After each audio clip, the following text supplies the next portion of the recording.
আহমেদ। আমি আপনাদের সবাইকে স্বাগত জানাচ্ছি আমার ইউটিউব চ্যানেল ডেভেলপার মারুফ আহমেদ।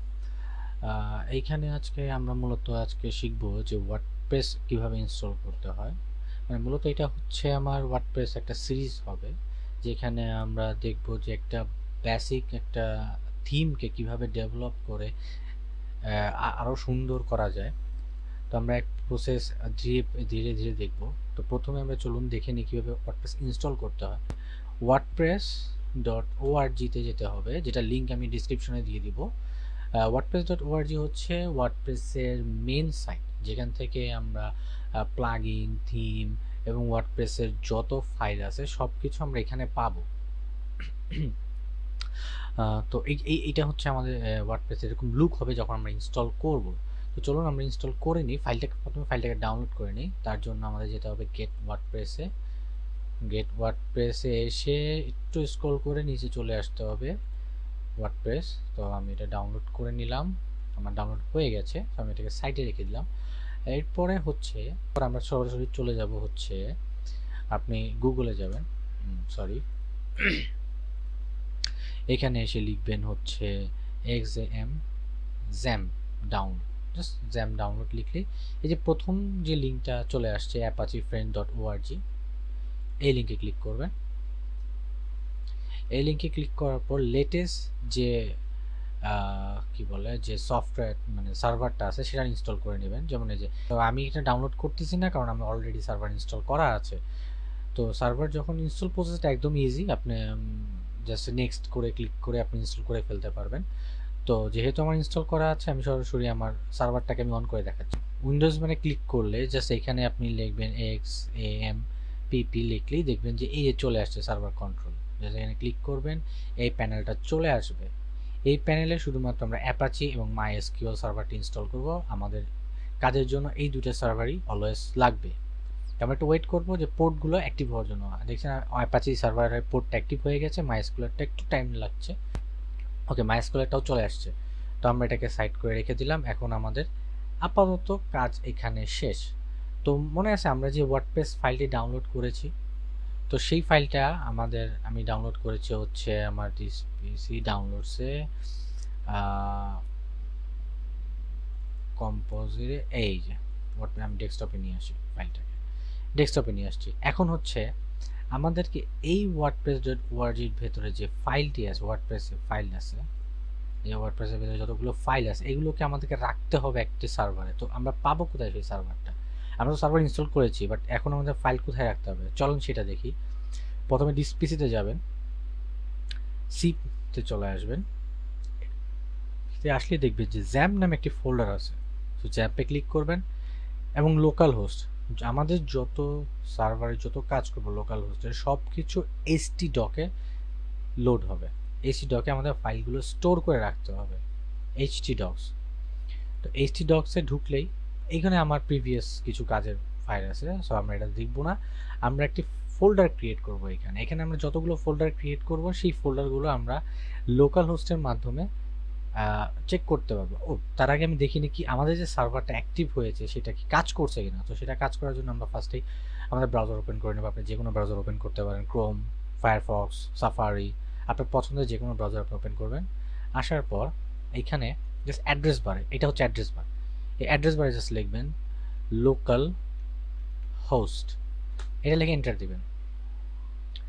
যদি আপনি দেখতে পারেন যে ওয়েলকাম অ্যাপাচি, তাহলে মনে করবেন যে আপনার অ্যাপাচি সার্ভার, পিএইচপি সব কিছু ইনস্টল হয়ে গেছে পারফেক্টলি। তো ইনস্টল হয়ে গেছে, তো এখন তার মানে আমাদের সার্ভার পারফেক্টলি রান করতেছে। তো আমরা যেহেতু আমাদের htdoc-এ জ্যাম ফোল্ডার, এই জ্যাম এবং htdoc-এর ভেতরে যে ফোল্ডারটি ক্রিয়েট করেছিলাম এই ফোল্ডারটার নাম দিই। তো এটা নাম দিই টিউটোরিয়াল। তো ফোল্ডারটা আপাতত খালি। তো আমরা যে ওই যে ওয়ার্ডপ্রেসের ফাইলটা ডাউনলোড করেছিলাম এই সবগুলো ফাইলকে আমরা এখানে ড্র্যাগ এন্ড ড্রপ করে এক্সট্র্যাক্ট করে নেব।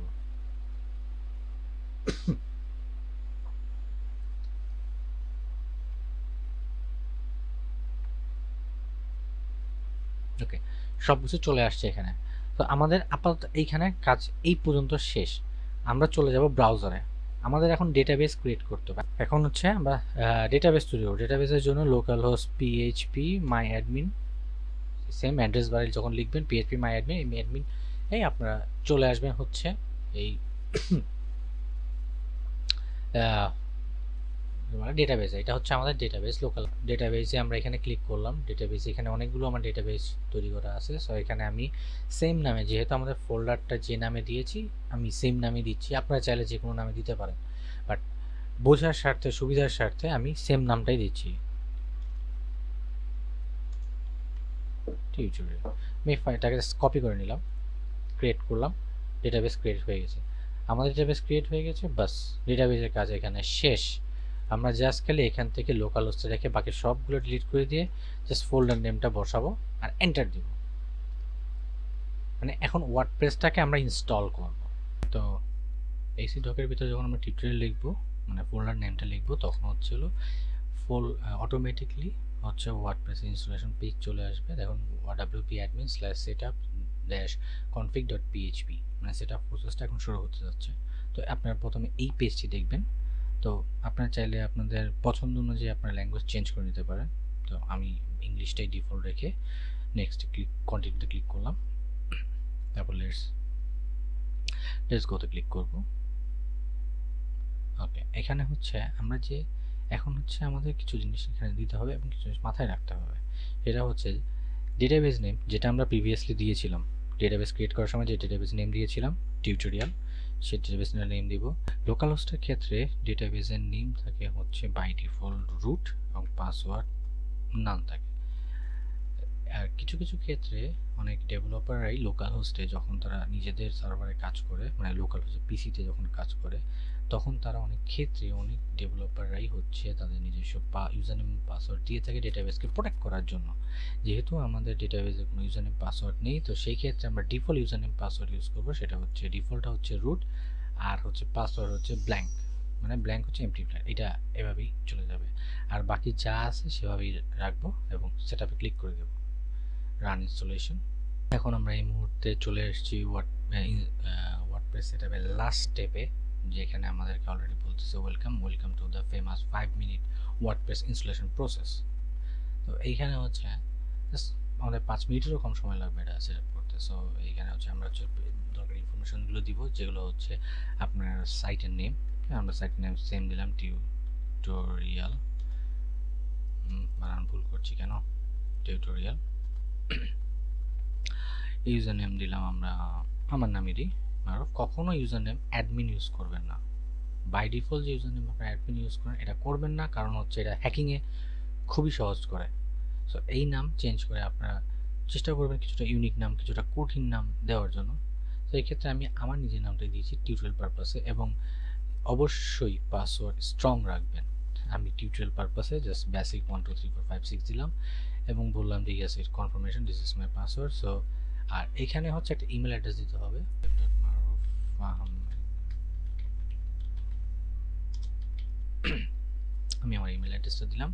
আর এটাতে কখনো চেক মার্ক করবেন না যদি আপনার কোনো কারণে সার্চ ইঞ্জিন ভিজিবিলিটি, এখানে লেখেন কি লেখা আছে, discourage search engine from indexing the site. মানে হচ্ছে যদি আপনার যদি টিক মার্ক দিয়ে রাখেন, তাহলে গুগল কখনো আপনার সাইটকে ইন্ডেক্স করতে পারবেন না এসইওর কাজে, বা আপনারা যখন র্যাঙ্ক করতে যাবেন আপনার সাইটকে গুগলে, তখন এই টিক দেওয়ার কারণে আপনারা তখন করতে পারবেন না। এইটা সো এটাকে আমি রেকমেন্ড করব, আপনারা কখনো এই জিনিসটাকে টিক দিবেন না। কিছু কিছু ক্ষেত্রে এইটা লাগে, এটা হচ্ছে বিভিন্ন সাইট অনেকে দেখা যাচ্ছে হিডেন করে তাদের সাইট রাখতে চায় বিভিন্ন পারপাসে, তো তারা এইটা জিনিসটা ইউজ করতে পারে। সো আমাদের জন্য এটা দরকার নেই। আমরা ওয়ার্ডপ্রেসে ক্লিক করে দিলাম, এখন ওয়ার্ডপ্রেসটা ইনস্টল হবে এবং আমাদের ওয়ার্ডপ্রেস ইনস্টল হয়ে গেছে। আমরা লগইন ক্লিক করব। এখন হচ্ছে আমরা যে ইউজার নেম এবং পাসওয়ার্ডটা দিয়েছিলাম, আমরা নেভার দিয়ে দেবো, ইউজার পাসওয়ার্ড দিয়েছিলাম সেটা দেবো মারুফ, আর ইউজার নেম ছিল 1 2 3 4 5 6 দিয়ে আমরা লগ ইন করে নেব। এটা হচ্ছে আমাদের ওয়ার্ডপ্রেসের ড্যাশবোর্ড। এটাই হচ্ছে ওয়ার্ডপ্রেস ইনস্টলেশন। তো আমরা পরবর্তী ক্লাসে দেখব বাকি এই জিনিসগুলো নিয়ে, ব্রিফ দেখব, কিভাবে কাজ করে সেগুলো দেখব। তো পরবর্তী ক্লাসের আহ্বান জানিয়ে আমি আমার আজকের টিউটোরিয়ালটা এখানেই শেষ করছি। দেখা হবে নেক্সট ভিডিওতে। আল্লাহ হাফেজ।